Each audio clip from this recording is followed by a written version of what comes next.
तो हेलो दोस्तों, आज हम बात करने वाले हैं the famous book the rich dad and poor dad, जिसके ऑथर हैं रॉबर्ट कियोसाकी।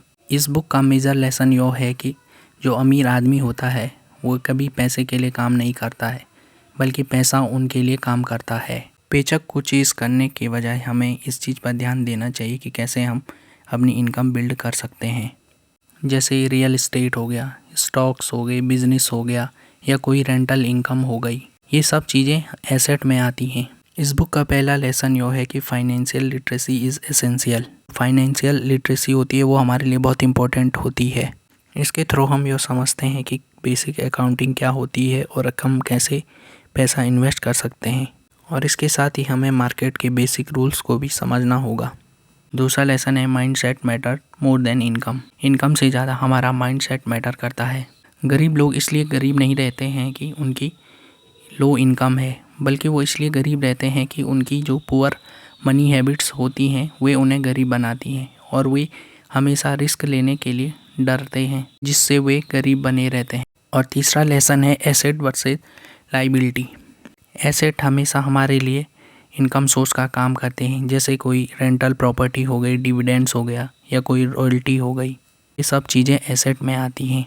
और लाइबिलिटी भी चीज़ होती है जिनसे हमारा पैसा खर्च होता है, जैसे कार हो गई, पर्सनल होम हो गया, हाई एक्सपेंसेस हो गए, क्रेडिट कार्ड का डेब्ट हो गया।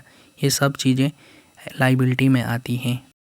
चौथा लेसन है work to learn not to earn. Job आपकी स्किल्स को बिल्ड करती है, जैसे सेल्स हो गया, इन्वेस्टिंग हो गया, लीडरशिप हो गया। आपको सिर्फ सैलरी नहीं देती है, बल्कि ये चीज़ें भी सिखाती है। पांचवा लेसन है ओवरकम फियर एंड साइनिसिज्म। हम में से कई लोगों को हमेशा ये डर बना रहता है कि कहीं वो अपना पैसा खो ना दें और लोग उन्हें क्रिटिसाइज़ करें, और यही चीज़ें उनको पैसा इन्वेस्ट करने से रोकती हैं, जिससे वे एक अच्छा इनकम सोर्स नहीं बना पाते हैं, और इसी वजह से वे लोग कुछ नया नहीं कर पाते हैं।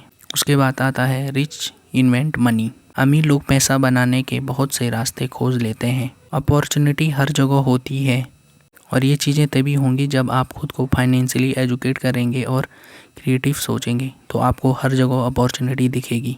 उसके बाद आता है पे योर सेल्फ फर्स्ट।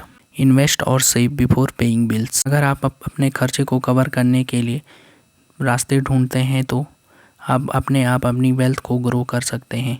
उसके बाद आता है build corporation not just career.